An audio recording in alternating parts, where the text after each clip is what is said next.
Bonjour et bienvenue sur Gentleman Lifestyle. Je m'appelle Wood.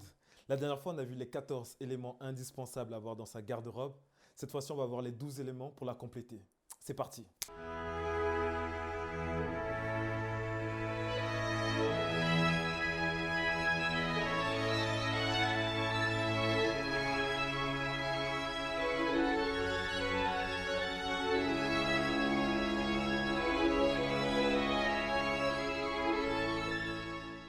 Le premier accessoire que nous allons voir, c'est la montre. C'est vraiment l'accessoire universellement apprécié, contrairement aux autres qui peuvent être sujets à controverse. Outre sa fonction primaire qui est de donner l'heure, la montre peut avoir un nombre pléthorique de complications. Soit elle peut mesurer notre rythme cardiaque, soit elle peut chronométrer une action. La montre, en plus, elle va pouvoir refléter la relation qu'on a avec le temps. Ça veut dire quoi? Ça veut dire que elle va pouvoir marquer les moments importants de notre vie. Par exemple, moi, à mes 30 ans, j'ai reçu pour cadeau une montre. Aujourd'hui, quand je porte cette montre-là, ça me rappelle mes 30 ans. En plus, la montre peut aussi être un outil transgénérationnel. C'est-à-dire que on va pouvoir la léguer à la génération future ou soit d'en hériter. Ce qu'il faut savoir, c'est qu'il y a plusieurs écoles dans les montres pour exprimer sa personnalité. Soit on a une seule montre, qui est en général le travail d'orfèvre, en général d'une manufacture de qualité, de prestige. Soit on va avoir plusieurs montres, où là, effectivement, elle va pouvoir s'adapter. Ces montres-là vont pouvoir s'adapter en fonction de la situation. En ce qui me concerne, je préfère avoir plusieurs montres, justement, parce que j'aime bien avoir la montre qu'il faut lorsque je fais mon sport. Ou si je suis dans un cadre professionnel, je préfère avoir la montre adéquate à cela. Cerise sur le gâteau, la montre, c'est vraiment l'outil qui va permettre de reprendre la tonalité de notre habillement. Ça veut dire quoi? C'est-à-dire que par exemple là, je suis habillé en bleu et en noir. Si on regarde ma montre, elle reprend les mêmes couleurs. Donc là, le bracelet est noir et le cadran il est bleu. Donc c'est un peu ça la subtilité de la montre. Dernier point, en termes de recommandation, je vous recommande soit d'avoir une montre avec un bracelet noir, soit d'avoir une montre avec un bracelet marron. Le mieux, c'est vraiment d'avoir les deux, parce que c'est ça qui va permettre en fait d'interchanger et de les adapter en fonction de notre habillement. Donc voilà, c'est vraiment l'accessoire principal et fondamental, la montre. Alors, deuxième accessoire que nous allons voir, ce sont les cravates ou les nœuds papillons.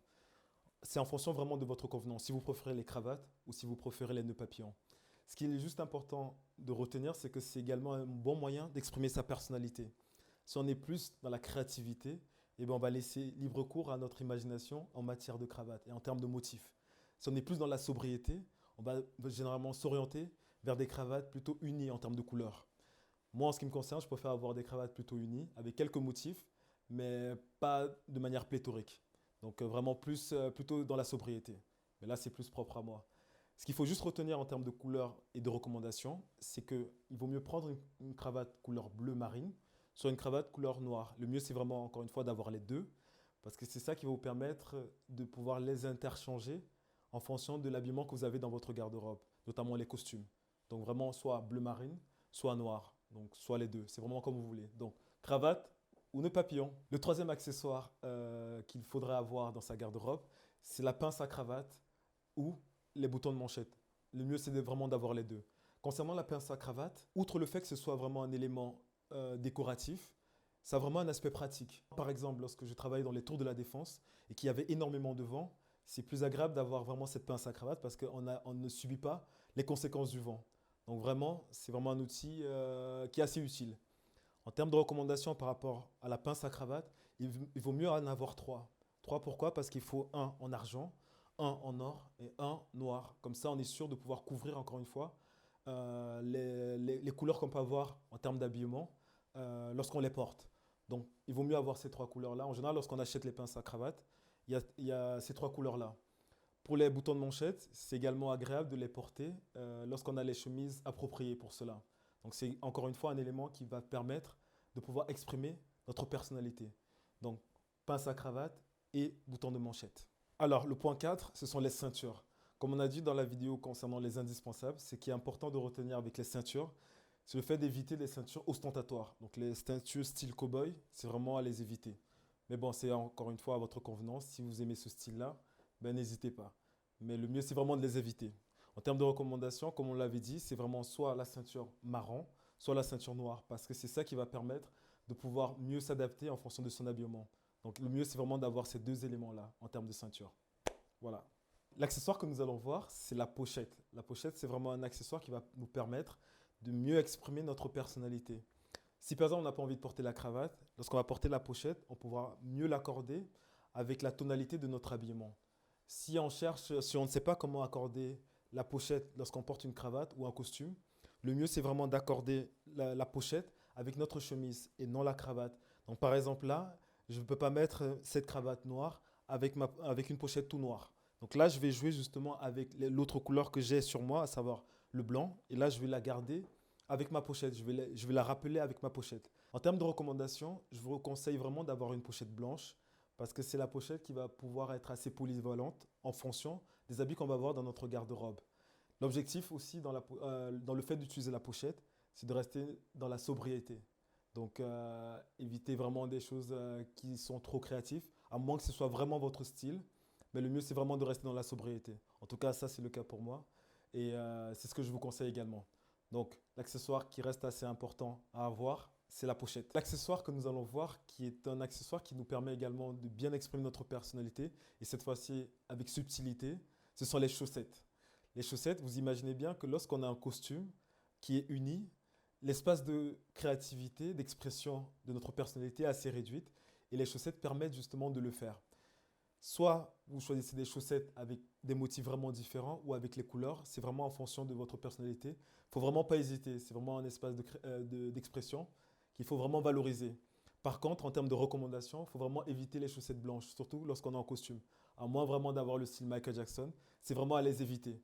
En revanche, vous pouvez bien entendu les avoir lorsque vous faites du sport. Il n'y a pas de souci par rapport à cela. Mais, donc encore une fois, les chaussettes, très important en termes d'accessoires. L'accessoire que nous allons voir à présent, ce sont les lunettes de soleil. On en avait un petit peu parlé dans la vidéo précédente concernant les indispensables à avoir dans notre garde-robe.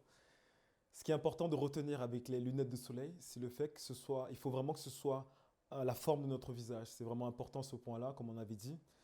Et si on n'a pas l'assurance, le fait que ça nous va ou pas, on peut toujours se réfugier sur les lunettes style aviateur. Donc, si vous ne voyez pas comment c'est, pensez au film Top Gun et vous voyez très bien Tom Cruise avec ces lunettes-là. Ces lunettes-là vont avec tout le monde. Donc, vraiment, style aviateur, c'est ce que je vous conseille. Donc, lunettes de soleil. L'accessoire suivant que nous allons voir, ce sont les chapeaux ou les casquettes. Outre vraiment l'aspect pratique de nous protéger du soleil, ça va vraiment nous aider les jours où on a vraiment du mal avec notre coiffure. C'est vraiment un bon moyen pour exprimer notre personnalité. Ça veut dire quoi? C'est-à-dire qu'on pourra jouer avec les motifs, la couleur du chapeau, et c'est vraiment pas mal lorsqu'on a besoin d'exprimer notre personnalité.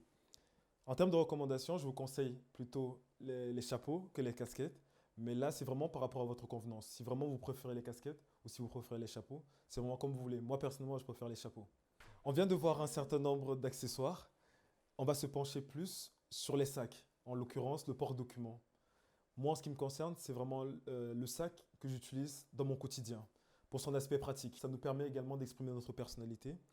Certes, moi, je suis dans les porte-documents. Après, ça dépend de votre personnalité. Vous pouvez vous pencher plus sur les sacs à dos ou les sacs en bandoulière. Mais quelque part, je vous déconseille, tout simplement parce que ça va abîmer, si vous portez un costume, les épaulettes de votre costume. Ça serait dommage de les abîmer. Idem pour le sac en bandoulière.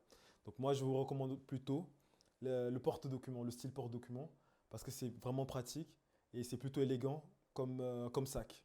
Donc voilà, porte-document ou sac à dos ou sac en bandoulière. Toujours dans les sacs, on va s'intéresser aux sacs Weekender. C'est vraiment les sacs qui sont idéaux pour les voyages de courte durée, en l'occurrence le week-end. Ce qui est important de retenir avec ces sacs-là, il faut vraiment que ce soit de qualité pour vraiment permettre à ce que le sac puisse perdurer dans le temps. En termes de recommandations, je vous conseille soit les sacs noirs, soit les sacs marrons. Mais le plus important, c'est de garder à l'esprit vraiment qu'il y ait une certaine cohérence avec notre garde-robe. Alors, l'accessoire que nous allons voir, ce sont les portefeuilles. Ce qui est important de retenir avec les portefeuilles, il faut éviter les portefeuilles qui sont hyper imposants. Parce que lorsqu'on va les porter, ça va se voir au travers de notre habillement. Et ça serait dommage. Donc l'idée, c'est vraiment d'avoir un portefeuille plutôt fin et de couleur de préférence marron ou noir. C'est à votre convenance. Mais c'est vraiment ces couleurs-là qui sont à privilégier. Moi, en ce qui me concerne, je préfère avoir les deux. Comme ça, si j'ai envie de changer, ce sera beaucoup plus simple. L'un des derniers accessoires que nous allons voir, il est un peu particulier, mais c'est l'un de mes préférés, à savoir le parfum. Le parfum, c'est vraiment une arme secrète. Pourquoi? Parce qu'on va toucher d'autres sens que la vue, en l'occurrence l'odorat. Le parfum a vraiment une propriété particulière, celle d'amplifier un trait de notre personnalité. Par exemple, si on a besoin de mettre en avant l'aspect autoritaire de notre personnalité, il y a des parfums qui sont adaptés à cela. Si on a besoin de mettre en avant l'aspect plutôt festif, il y a également d'autres parfums qui sont adaptés à ce genre de situation. Ce qu'il faut juste retenir avec les parfums, c'est qu'il y a deux écoles. Soit on a un parfum signature, adapté à chaque situation, soit on a plusieurs parfums qui sont adaptés à chaque situation. En ce qui me concerne, je préfère avoir plusieurs parfums. Comme ça, je suis sûr que chaque parfum correspond à une situation bien spécifique. Donc voilà, c'était les parfums. Voici vraiment les points importants à retenir. Le premier, c'est vraiment de privilégier la qualité pour chaque accessoire. C'est super important pour leur pérennité dans le temps. Le deuxième, c'est vraiment de garder une cohérence dans les métaux. Ça veut dire quoi? C'est-à-dire que si on a fait le choix d'avoir de l'or sur soi, il faut vraiment que tous nos métaux soient en or. Et si on a fait le choix plutôt d'avoir des métaux en argent, il faut vraiment que tous nos métaux soient en argent. Il est également important de garder une cohérence dans la couleur de nos accessoires. Ça veut dire quoi? Si j'ai fait le choix d'avoir une montre avec un bracelet noir, il faut également que ma ceinture ait la même couleur. Il en est de même pour nos chaussures. Dernier point, c'est bien de connaître ces règles-là, mais il faut savoir qu'on peut les transgresser. Et ça fera vraiment l'objet d'une autre vidéo. Et là, on pourra le voir, comment le faire pour vraiment se distinguer. Vous retrouverez toutes les recommandations dans la description de la vidéo. N'hésitez pas à me faire vos retours en commentaire. Et si vous avez aimé la vidéo, n'hésitez pas à la liker et à la partager. À bientôt, gentlemen.